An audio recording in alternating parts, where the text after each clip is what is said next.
Hi, welcome to a new live show with Dave, and welcome to Dave Lee on Investing. Today we've got some exciting topics to cover. The first is Tesla and Alameda have apparently reached a deal to reopen up the factory, and I'm going to go into the details and the implications. We're also going to look at the role of the Fed and the government in this crisis, talk about kind of my position on cash on hand, and even talk about credit card balance and Warren Buffett's thoughts on that. So we're looking forward to a good live show episode. We'll see you guys in a bit.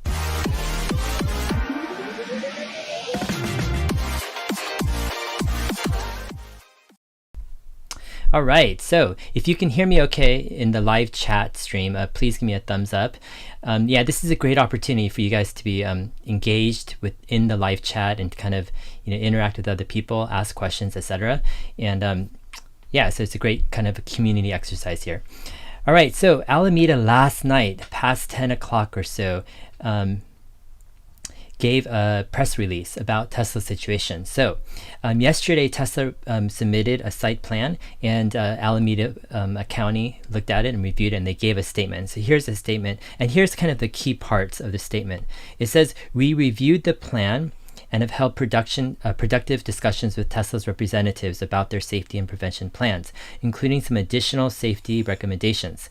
If Tesla's prevention and control plan includes these updates and the public health indicators remain stable or improve, we have agreed that Tesla can begin to augment their minimum basic operations in preparation for possible reopening as soon as next week." All right, so we have some kind of very cautious kind of political kind of language here, but here's what my take is on this.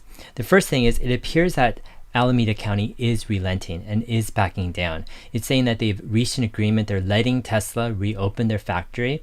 Now, the issue is Tesla has already reopened their factory, right? So I guess they're going to let probably Tesla slide a bit, or there's going to be some discussions, but it's just a matter of a few days, right, difference between Alameda and Fremont. Now, Alameda County is also going to let Tesla augment their operations this week, meaning ramp up from minimum basic operations. So this is good news.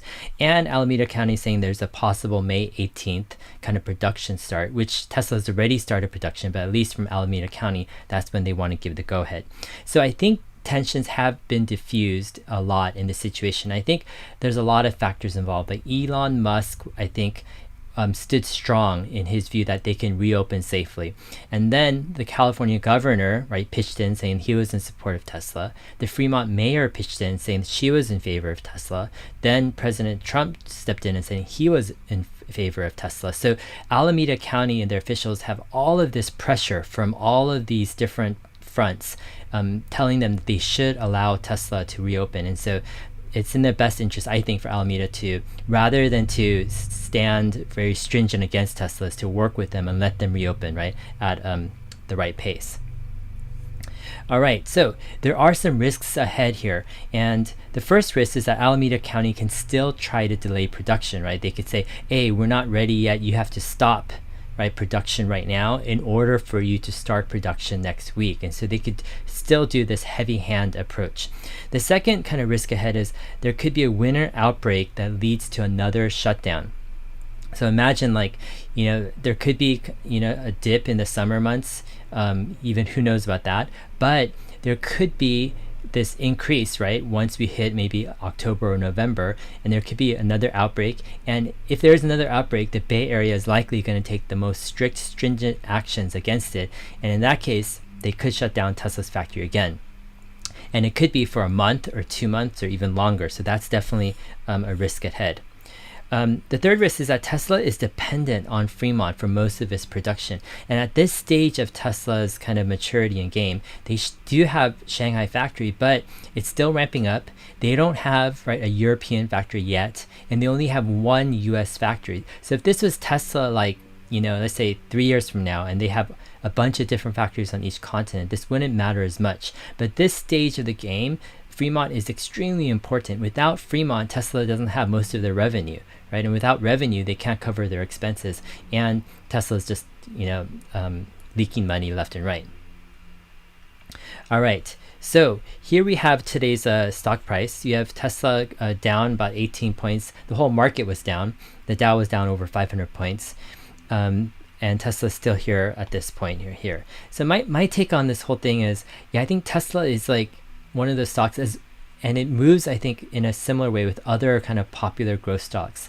Like look at, Shopify, look at some of these big names like Google, Amazon, or Apple, or even Netflix. And a lot of these companies are reaching their all-time highs or close to it, right? And I think there's some hesitancy in the market starting this week about whether these companies really deserve, right, these all-time highs or not. And we're going to see probably, I think, a lot of volatility in the coming weeks and months. For me personally, I look at Tesla stock price not in terms of today or this week, but I'm looking at it in a longer term picture. Like what does it look like over the next 1 year or next 2 years, right? And that's one of the reasons why, and actually next 5 or 10 years as well, but that's one of the reasons why I'm able to hold through the dips and through kind of like the ups and downs, because I have more of a longer term perspective.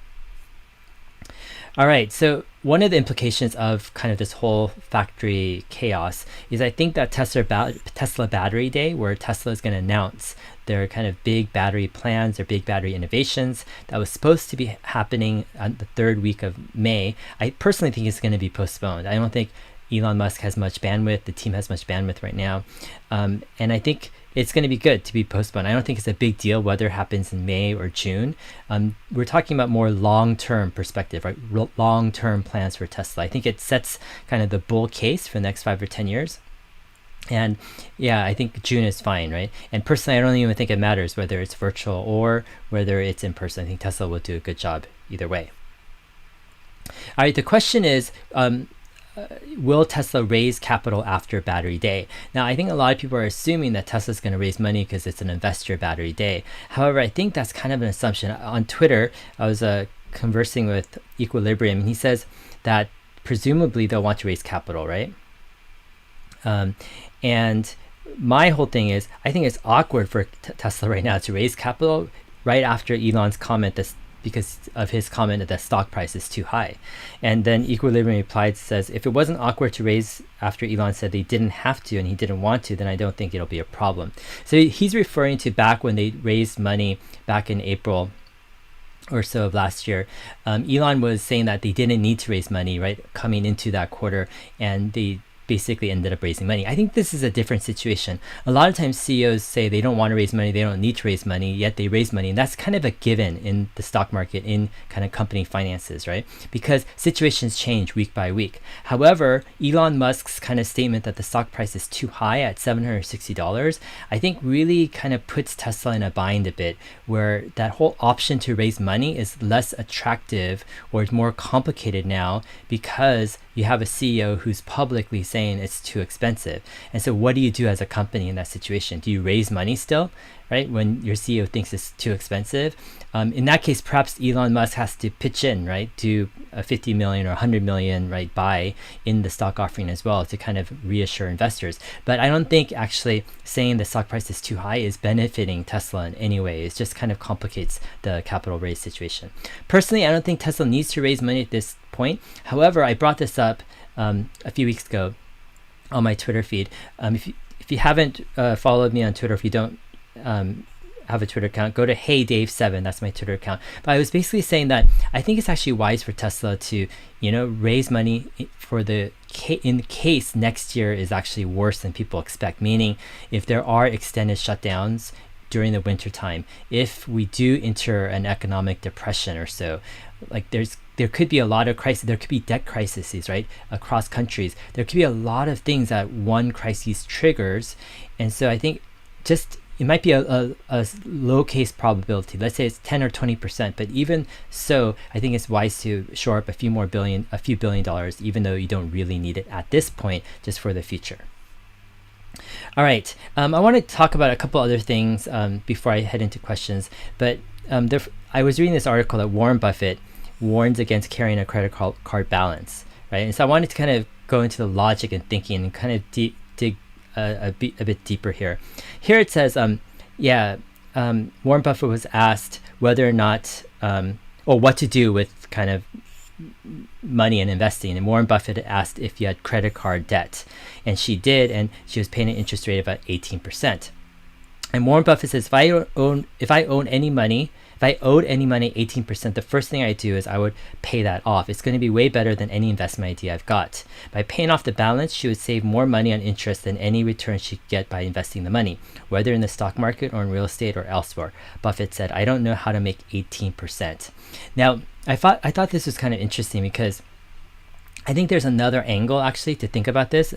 And the angle is, if you're paying 18% on a credit card debt or a credit card balance, this 18% is actually like 100% guaranteed, meaning you have to pay this 18%, right? No matter what. It's not even like a probability. It's like for sure you need to pay this credit card debt. Now, when you compare this to investing, and there's a lot of people who say, oh yeah, I can get, right, 8% in the market. But really, can you really get 8%? Like, what are the probabilities that you can get 8% per year in the market? And people always look to historic precedent. They say, oh, look at the past 10 years, right? I was able to get 8% or 10% or something. However, like, look at this year, like look at the past 3 years, really, or 2 years. What is really your return on your investment? Is it really 8%? And you don't even know what's going to happen in the future. So this 8% is not guaranteed. Maybe there's a 40 to 50% chance you can get 8%, and maybe there's another chance you're not going to get 8%, right? Maybe it could be higher in better economic times. I meet this case where I hear a lot of people say that they rather take an auto loan because they think that they can invest the money better, right? Put the money in better places.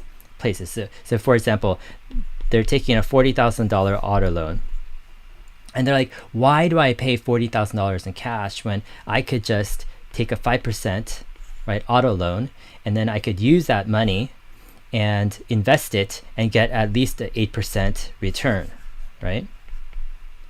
However, when you're looking at this 5% is actually like 100%, meaning guaranteed. Like, it's for sure you need to pay that 5%, right? This 8% return, however, is not guaranteed. It's not 100%, right? And I think that's where the fault in the reasoning comes in. If this thing is like, let's say 60%, you get 8%, now it changes the equation completely, right? So anyways, I just want to bring up this because I think a lot of people I run into kind of have this kind of overly simplistic view of they can get 8%, like 100%. A lot of this stuff comes with probabilities. Back to this whole credit card thing, I think the worst thing you can do actually is have a credit card balance, a credit card debt, and then hold on to that while thinking that you can invest and make up that money, right? The reality is you have compound interest, compound growth working against you. It's probably the most powerful, right, financial force in the universe working against you at 100% guaranteed rate, right? This is going to just kill your finances. And it's an illusion, and I think it's really just hopeful thinking, wishful thinking, to think that you can actually work your way out by so-called, investing while keeping your debt, right? I think it's just wisest to tackle your debt. Anyways, that's just some thoughts on that to think about it. Another news item today is Luckin Coffee came out and said that they're firing their CEO. And this came out a month ago or so, where the COO was implicated of fraud, and now they fired their CEO because it's pretty obvious, in my opinion, their whole management is corrupt, right? And in my opinion, I don't think there's a way that this company really, survives. I think what they need to do is they need to go bankrupt. New owners probably have to come in. They can salvage the name Luckin, right? Maybe salvage the brand, but it's going to be probably another company if they can really get back up and going. Now, someone asked me and says, how trustworthy are numbers from China? Not trying to insult them or anything, since the US had to go through Enron and WorldCom before enacting SOX. Yeah, so if you watch my video on Luckin Coffee, you can see that there's something called the PCAOB. And this is something that the SEC set up, and it's called the Public Company Accounting Oversight Board. And it's a board where it allows US regulators to go in and audit and to review financials of different companies. However, the U.S. regulators are prevented from inspecting audit work and practices of audit firms in China. So what that means is that all these Chinese companies that you see on the market, the U.S. regulators can't go in and regulate or oversee their audit practices. And so because of that, there's not a lot of transparency as compared to a US company. So if you're invested in a Chinese company, you've got to keep that in mind, that these companies aren't really under, right, the direct oversight of the SEC in terms of their accounting or being audited. And because of it, there could be a lot of different funny business, shady business, and that's an additional kind of risk when you're investing in Chinese stocks that you need to keep in mind. All right, one last piece of kind of news before I head into some questions here is the Federal Reserve begins to buy ETFs today. It's the first step into corporate bond market. So this came out yesterday here. So the Fed announced actually about a month ago that they were looking to buy up corporate debt. And, their first moves was kind of more to loosen up liquidity. And now they actually followed up with that. And they've decided to actually go ahead and buy corporate debt in the form of bond ETFs. Now, there's a few interesting things here. First, so the Fed is buying these bond ETFs. And how are they buying it? It's kind of going through this place where they're having BlackRock Investment Management. They're actually the ones who are going to administer, right, the purchasing of these bond ETFs. So it's kind of like, a bit shady, where how is BlackRock really not going to benefit, right, financially from this deal with the federal government? And BlackRock is doing some other things for the federal government as well. However, it's $75 billion that the Treasury Department is investing or buying up these bonds, but they're going to leverage it up to 10 times, so they could buy up to $750 billion in the bond market. And the bond market is really just a $9.6 trillion market. So you have, this is almost like a 10% buy-up, but let's call it 8%. So you have perhaps the Fed buying up to 8% of the corporate debt market, right, through, right, these bond ETFs. And this is like presenting us with kind of an historic type of expansion of the Fed's kind of balance sheet and the Fed's ability to prop up the economy in different ways. Now, we have this theme that's going on here, and we have the expanded Fed and government role, and they're handing out cash to all sorts of people and businesses and entities, but it's cash that they don't really have, right? Meaning the Fed is printing this money, or all these assets in a sense. And a lot of people are saying, oh, it's not a big deal because the US can print money. The US, holds the dollar. And it's true to a certain extent, meaning the US can print money and, it can be okay until it's not okay. Meaning with banks, with money, with, financial systems, it's not a crisis until it's a crisis. Meaning people, as long as they have confidence in the system, that gives, right, the ability for people to exchange, right, let's say those assets or the currency. But once people lose confidence in the system, then it becomes like a cascading effect, a domino effect, and it becomes a real crisis. So the question is, when will, right, this crisis or a crisis come that really, let's say, becomes a crisis for the US? I think it's going to be interesting. I think already we're seeing local and state governments starting to realize that they don't have enough money to get through. And you're going to see the federal government start helping out and printing more money, right, sending more money. There's already in April, I think the federal deficit for just April was over $700 billion. And then you're going to have these other countries that are starting to go probably into debt crises where they're not able to pay their debt, or their creditors just become more conservative and require higher type of reserves, which these countries don't have. And so you have kind of like a lot of stuff that's going on in the overall market. This is why this is a question by Jonas Allen. He says, would love to hear if you still have cash on hand and any thoughts around that in case of another macro downturn. Yeah, in my opinion, I think the future is unclear, right? And I think there's a lot of ways where you can pitch this in a positive angle and say, hey, the economy is robust, we're going to get things back up and running, this is just a temporary blip, right? There's a lot of people preaching that angle, but there's another angle where, hey, this crisis really has the potential and the possibility to trigger other crises, right? It could trigger, sovereign, debt crises. It could trigger a corporate, well, the Fed is going to jump in and try to, stop all this stuff. But there's different types of things that could happen that can be like a domino effect.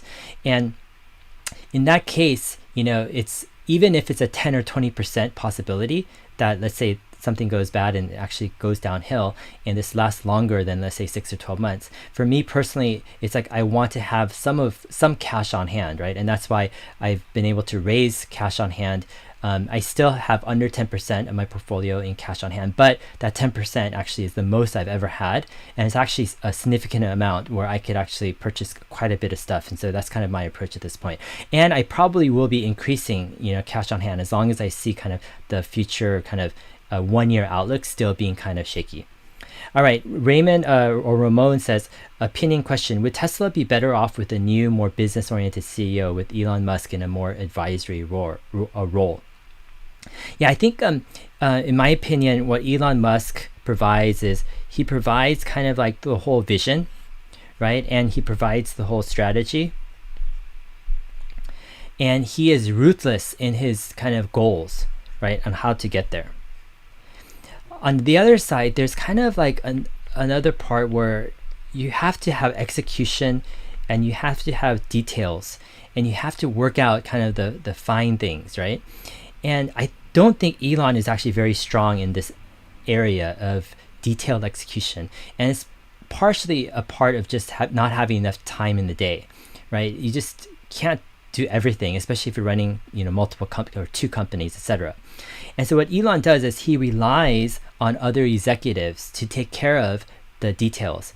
And sometimes it gets lost in translation in terms of what the management or what the executive needs to do.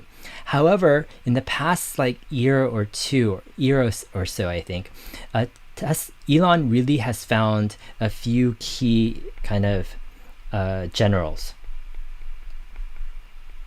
And I wrote a video, I did a video about this maybe about 3 months ago, and I talked about the 3 key people, right, in Tesla's kind of like Elon posse that Elon has found to be reliant on. And one is obviously the CEO, Zach Kirkhorn, where he's kind of, risen up to the occasion and really given Tesla kind of a lot of discipline and kind of fiscal kind of responsibility. The second person is Jerome Guillen, and he's the president of Auto, but he's overseeing kind of all of the factories and all of the production. And this guy is just really, really good at executing, and he's really, really good at the details, right? So good that it's just ridiculous. And he's not just good at that, he's good at working with Elon, meaning he understands the nuances, right? Elon might be kind of like vague on something, but Jerome gets it, right? He understands what his role is and what he needs to do.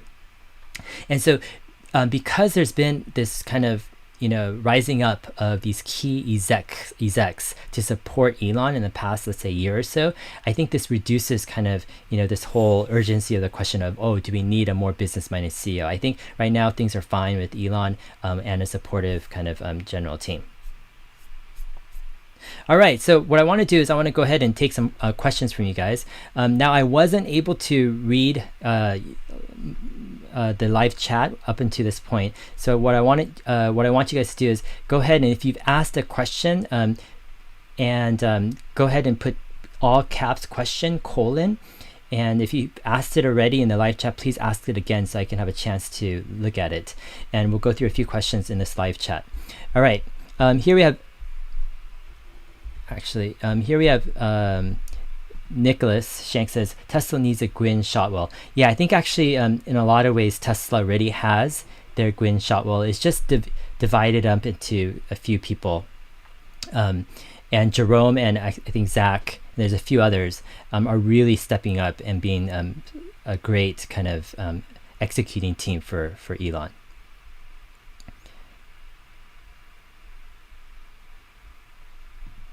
All right, Dave, what do you think about electric three-wheelers and about the company Arcimoto?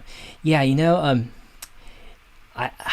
don't know how, I understand the market of, let's say, the three-wheeler is easier to develop. It has less safety regulations, right? You can try to, tackle the niche. But in my opinion, it's like, how do you ever get out of that niche? Do you really become like a mainstream automaker?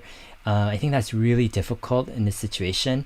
Are you just relegated to kind of like, more of these hobby kind of cars or something? Or even going downstream to the ATV market, and they have lower margins and more competition. China is going to eat up the lower end market, I think, in my opinion. And so there was a company, Kandi, Kandi,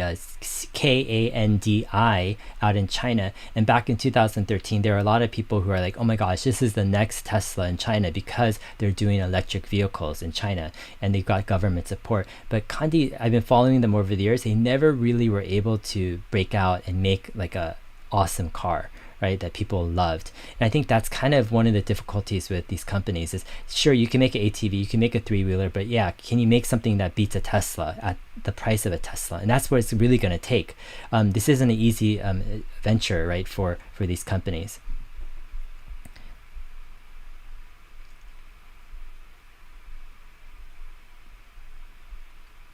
All right, Sandeep says, stock market pullback given A, Fed pumping liquidity now with bond ETFs, B, Democrats' $3 trillion rumored, right, stimulus bill, C, very high PE on most companies that have run up, and D, hyperinflation.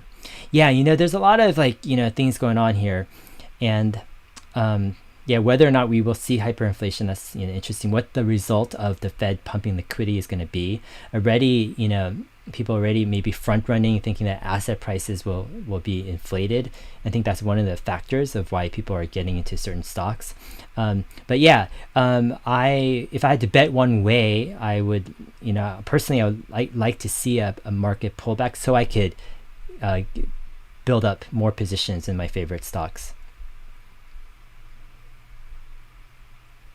All right, Blair says, have you looked into a private company called D-Wave? If so, do you have any thoughts? No, I do not know D-Wave. If you have any, thoughts about that. Hey, and also if you have any kind of, things you want to contact me directly, go to my website, davelee.tv, and there's a form you can contact me, and yeah, send me some more information. I'd love to hear about it. Kusana says, question, stock price dipped after Autonomy Day considerably. Do you believe that Tesla has proven themselves enough that Battery Day will see a rise? Yeah, I think Battery Day or the Autonomy Day was a little bit different because Tesla was in a cash crunch in a way at that time.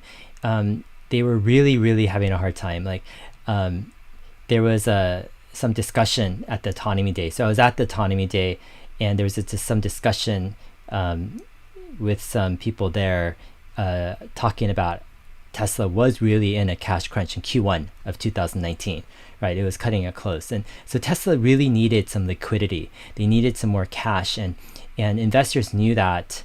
And you don't want to raise money when you need to raise money. And that's basically what Tesla did. So I think the situation is a little different right now with Battery Day this time around, where Tesla doesn't need to raise the money. And so I think they're more in a position of strength. Either way, I think Autonomy Day was helpful. It gave a long-term vision and people still refer back to it, right? I think that was the turning point where people started to realize, hey, I think Tesla could actually be in the lead for autonomy, right? Most Tesla fans have already realized that a long time ago, but the general public, there's been so many articles saying like Waymo is ahead or Cruise is ahead or whatever, Aurora is ahead. And I think Tesla really made a strong argument that they have the most data, right? The most integrated approach, and that it's their game to lose, right? And I think with Battery Day, it's going to be a similar approach where Tesla's going to say, hey, no one else has the demand, right, for batteries that we do, and no one has the technology for batteries that we do, and no one has actually the ambition to roll out the number of gigafactories or terafactories, whatever, that we do. And Tesla's going to lay out a strong case, a long-term case that we're going to refer back to for, I think, many years as kind of the long-term bull case for Tesla.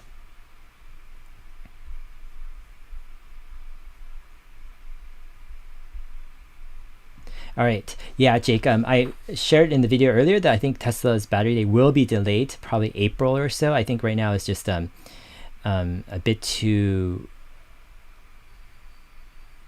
hectic for Tesla to actually release their Battery Day. All right, Min Kwak says, what are your thoughts about Vitek, VTIQ? So this is a company, it's basically Nikola Motors is merging with this company to create kind of a new company. They're going to change the sticker name to NKLA. Nikola Motors is this company that makes this hydrogen, or not only say make, they are trying to make a hydrogen semi-truck, also a hybrid semi-truck, hydrogen, electric, etc. They've even tried to sue Tesla, right, for design plans, etc.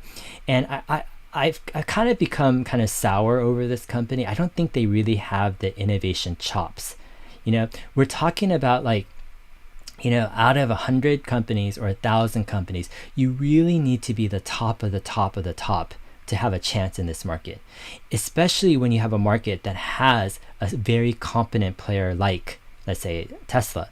Like, let me give you an example. Let's say you're trying to get into the phone market. It's like, what are your chances of getting into the phone market? There's Apple, there's Google with software, there's like all these handset makers, etc. It's extremely difficult, right, to get into the phone market right now. I mean, there's been some startups that, I've been following that are trying to come up with like these simple smartphones, right, for privacy or, etc.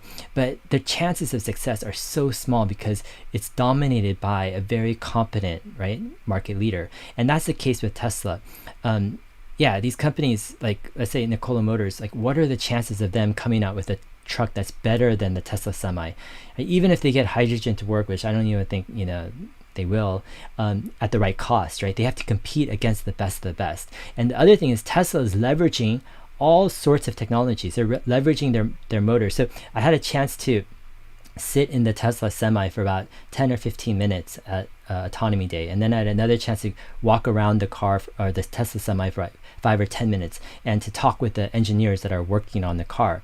And what's interesting is they're just leveraging, or let me say this, they're just taking other parts of the Tesla ecosystem and just sticking it all together in this Tesla Semi. And that's why it's going to be so cheap. Like, for example, the motors are just kind of like modified, Model 3 motors. Maybe they'll change a bit. And then they're just sticking in, right, Model 3 battery packs, etc. And then they're sticking in like Model 3, like, display screens, right, 2 of them. The software is just all, similar. And they're just reusing a bunch of parts. And the thing about the Tesla Semi was one of the engineers at the event was saying, it's actually easier to make a Tesla Semi than it is to make a passenger car, because with the Semi, they have far less safety regulations than a passenger car. And so for Tesla to make a Semi is actually quite easy. The reason for the delays for Tesla is not because it's difficult to make a Semi. That has like 0%, factor in why the Semi is delayed. This Tesla Semi is super easy to make, actually. It's because of the less safety regulations required. What's causing the delay of the Tesla Semi is a few things. The first thing is Tesla needs their million-mile battery, right? And they need to scale that up because that's kind of the key part of the Tesla Semi. It needs to last that long, right? The second thing is Tesla needs to kind of focus on the Model Y and the Model 3. Those are the lifelines of the company. And so while it'd be great to push the Semi right now, they kind of have to focus on what's the most important thing, right?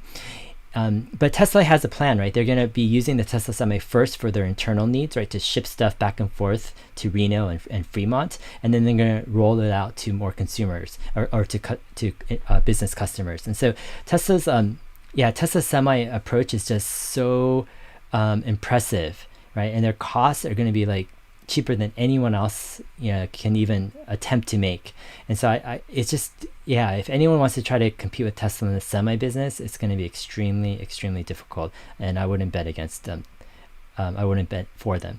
The hope I have for Nikola Motors, if I was an investor, is that they get bought out or get acquired by a company like Daimler, who has like interest, right, in kind of like, semi trucks, etc. Maybe they could use the technology.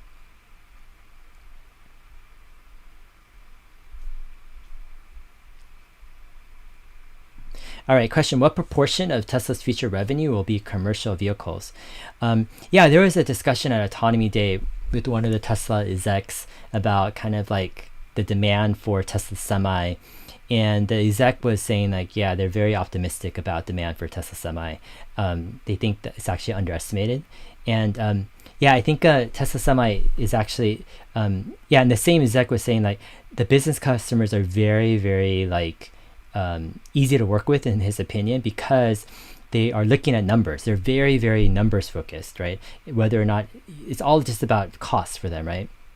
And in his opinion, the Tesla Semi is just so much more attractive, right, than IC Semi, and it's just a no-brainer for these companies to adopt it. And it's just a matter of time for Tesla to get their battery tech, right, manufactured themselves, roll out the Tesla Semi. I think they're going to have a lot of demand. Yeah, I wouldn't be surprised if Tesla sells over like 100,000 semis per year. All right, Bentley says, once full self-driving improves and people become inevitably lazy and cause enough fatality, how would the public react to it? Yeah, well, I think actually it happens before that, meaning people, they might, during beta, actually, right, during the rollout, they get lazy and it causes some fatality, etc. And that's where I think this is kind of the wild card for me. And in the spectrum of people who are kind of anticipating full self-driving rollout, there's been a ton of hyperboles saying that Tesla's going to have full self-driving by last year, right? I mean, this goes back to like 2014, 2015, when Elon was saying that they're going to do a cross-country drive, right? People were expecting to drive to sleep in your car by now, right, and go cross-country in 2019 or 2020. Obviously, that hasn't been the case. I think the big factor that people are underestimating is the life and death factor of this feature, of this technology. Meaning, if the technology or the feature goes wrong, does an error, it could be death, right? Like on your iPhone, hey, there's a bug and it reboots. You're like, hey, it just reboots. You make an app, a software, it reboots. It's like, oh, okay, it doesn't kill you. Imagine it every time an app crashes, right? Imagine every time like a game crashes or something you're using crashes, it kills you, right? What would you do? Like, like that would slow down adoption tremendously, right? And I think that's the case in a sense with, full self-driving, to the extent where you can sleep, right, and not pay attention. I mean, one error is death. And so that's why I think adoption is going to be a little bit slower than people expect. And the bar is a lot higher, meaning full self-driving really needs to be multiple times safer than regular driving, and it's going to take some time. I don't think we're going to see it this year. Elon is optimistically hoping for by the end of next year, right, to get robotaxi rolled out. I think it might take a bit longer than that.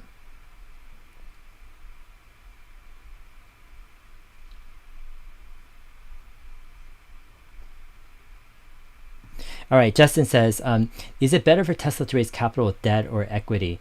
Yeah, I think it's kind of preferential. It's just the preferences.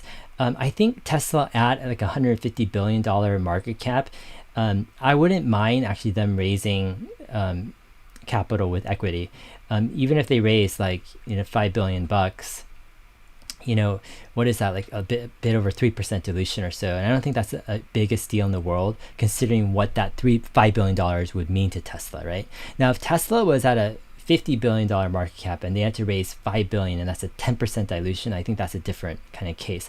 And if you saw kind of Tesla right at the verge of, let's say, rolling out Model Y and Model 3, you would see revenue increase, and so you would say, okay, that justifies perhaps us borrowing a bunch of money because we're going to have more revenue just very shortly. So my preference, as long as Tesla is like 150 billion or higher, would just be, hey, bite the bullet, do it with equity. Too much debt borrowing going on, I think, in with companies, right? I don't think in times of crisis, right, you'd be much happier that you raised with equity, in my opinion.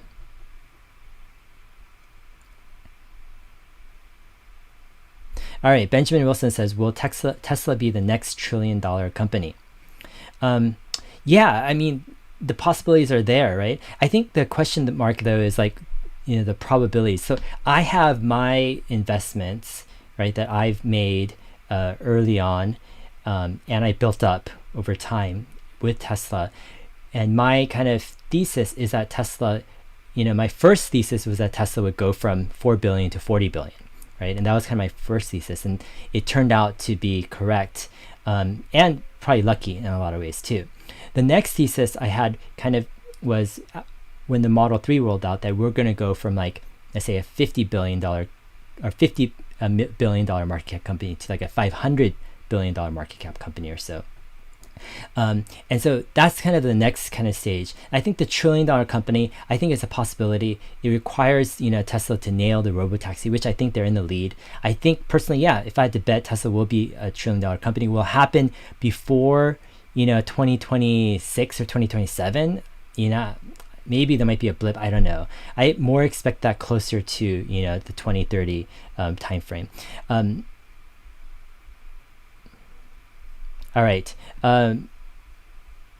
Maijin Sensei says, do you agree with Gally from Hyperchange that Waymo will fail?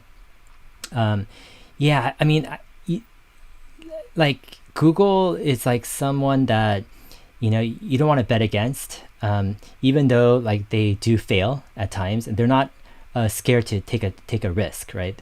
And those are the companies that, end up, making things happen.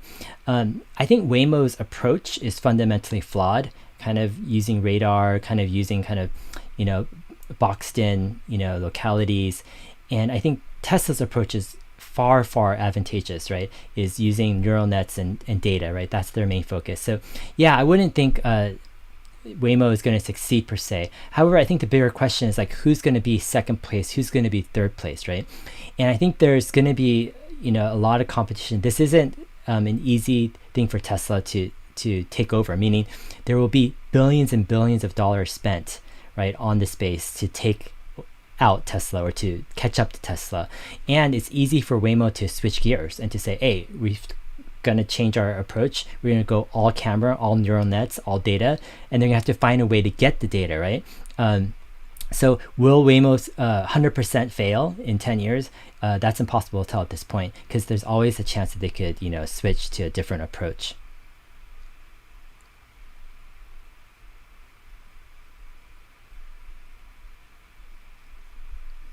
All right, SunFam says, do you have any comment on Square since the last video? Yeah, I think a few things. I have actually a lot of comments, on different companies. On Square, yeah, I think a few things. So I'll try to break it down. First is I think Square is up a bit because PayPal is up. And if you looked at PayPal's earnings, PayPal is up because they actually had a good quarter. Like it was surprisingly strong. And online sales really didn't go down that much. And PayPal actually is just showing its strength, that they're really the market leader on online sales. And I think in a way, Square is riding that momentum a bit. The second thing on Square is I kind of wonder, in a sense, why doesn't Square do more for online shopping? Meaning, like you have Shopify on one hand, who's giving all these tools, right, for businesses, small businesses and large businesses to get online quickly and to provide kind of the whole, online selling experience. And I feel like Square has kind of focused more on the small retailer and more on the physical retail, even though they do have APIs, etc. And I feel like that could be a disadvantage for Square. Another kind of thought I had this morning regarding Square is like, hey, why doesn't Apple buy Square? Apple Pay, I think, just isn't taking off. And, Google too, right? Google needs something, I think, in the payment space as well. And I think if you look at the whole China story with, WeChat and Alipay, etc., you're having these, all-in-one apps that do social, that do payments, that do search, that do everything, right? And I think Apple and Google have the funds, and right now they're both buying back their stock, right? They just don't have enough places to spend it. But if they would buy a company like Square, they would get their Cash App. It should have been an app that Google or Apple probably made a few years ago, right? They shouldn't have just given it to Square to take over that market with Venmo. But yeah, I think Apple and Google definitely have, some interest in this space. And then you have the big, person in the room, which is Facebook, right? Facebook is wanting payments and they're wanting it bad. They're gonna have to move. They're gonna have to do a big move. Sure, they're working on Libra, but who knows, how long that's gonna take. All right, Chris Knavel says, question, what are your thoughts on the electric Tesla superfan article? Yeah, I think it's complicated, and I'll just share my honest kind of thoughts with you guys. I do, and I've shared on my channel that, my channel is all about clear thinking. My channel is all about objective thinking, trying to think from different angles, trying to go to the essence of things. We're not, just the Tesla channel, right? We're going beyond that, and we're not just an investing channel. Actually, we're more of a clear thinking channel, trying to challenge our mind, reform our minds. That's kind of the purpose and point of my channel. But with Tesla, yeah, there's a lot of FUD and hype on both sides, right? With the Tesla shorts, there's like this vitriol that just clouds people's bias against Elon and Tesla, and it's very like apparent. Right? And I think when you have those strong emotions, it clouds your judgment where you're not able to see things clearly. On the flip side, you've got a lot of hype, right, from Tesla fans and cheerleaders who will cheer on Tesla and Elon no matter what, right? And I consider myself, for example, a Tesla fan, but I'm like nothing compared to some people who think Tesla and Elon can never do anything wrong, right? I think when you enter into that area, it's kind of the same thing, but a little bit reversed from the FUD, where it's kind of like you have some issues, right? You've got some emotional type of issues where you're over like imposing your ideals on a person or a company where they have no fault, right? And it's serving kind of a personal need, and that clouds your judgment. And eventually, this is going to catch up to you, and eventually I think it leads to poor decisions, right? And that's the whole point kind of this channel, is trying to stay away from that. Do I back up electric's position? I can't do that 100% because I think electric also has their issues as well, with Tesla and with Elon, etc. And they've also kind of, I think, they could do a little bit better job taking a few steps to think more clearly about the essence of Tesla, and to be a little bit less swayed with just trying to get people's attention with the next story, right? So anyways, that's kind of my take on that whole article. Question: do you think it's a good idea to download Cash App and buy fractional shares of Tesla if you can't always buy a full share? Yeah, so I downloaded Cash App. I bought a fractional share of Square just to test it out, and it's a quick and easy experience. Yeah, I'm kind of on the fence with fractional shares, but if you don't have enough money, fractional shares is an interesting way to get in. I personally think if cash is low, where it's hard to get full shares, like, yeah, boost up your shares, or I would say boost up your shares, but yeah, I like to see people actually attack kind of their investment from different angles, and yeah, I'll leave it at that. All right, Eddie Yoon says, what are your thoughts about Zillow? So I did a kind of deep dive on Zillow and Redfin. If you haven't watched my video where I interviewed Gene Munster, that's a great interview, and he talked about Zillow as being kind of a great potential company. And yeah, I couldn't find enough compelling kind of like superior product in Zillow. A lot of the hype is on Zillow offers, where they're buying homes and flipping them, and like I know it's a hyper competitive field, and I'm just not 100% like sold on that idea. When I look at Redfin and their whole model and their annual reports, I see actually a company that's a bit more focused actually than Zillow. And so, yeah, I mean, if the market went down a bit more, would I pick up some Zillow? Would I pick up some Redfin? I don't know. I maybe, just to have some in companies like that. I don't think they're bad companies. I don't think, the whole question is, will they do outsize, right, 5-10x gains over the next 5 to 10 years? That's something different. All right, I'm going already, about 50 minutes. Thanks for joining in on this live chat. I appreciate you guys chiming in, and sorry I wasn't able to go ahead and answer all your questions, but I'll try to copy and paste some of them for the next video. Also, in the comment section, if you can go ahead and write your comments on what you think, when Tesla Battery Day is going to happen, what you think about some good stocks that you're investing in, what you want to hear about for my next video. Also, in this video, if you can go ahead and hit the like button, that's going to help the algorithms a lot to get the word out. And if you've watched the video up until this point, it just takes a split second to hit that thing, and it's amazing actually the impact that hitting the like button does, because you spend like a quarter of a second hitting a like button, but it could result in like 5,000 people or 10,000 more people watching this video, and then getting kind of into this process of deeper thinking. So you think that you're powerless with this YouTube thing? No, actually the like button actually means a lot. Also subscribe if you haven't. All right, great live stream with you guys. Thanks for the great questions, and we'll talk to you guys in my next video. Thanks, bye.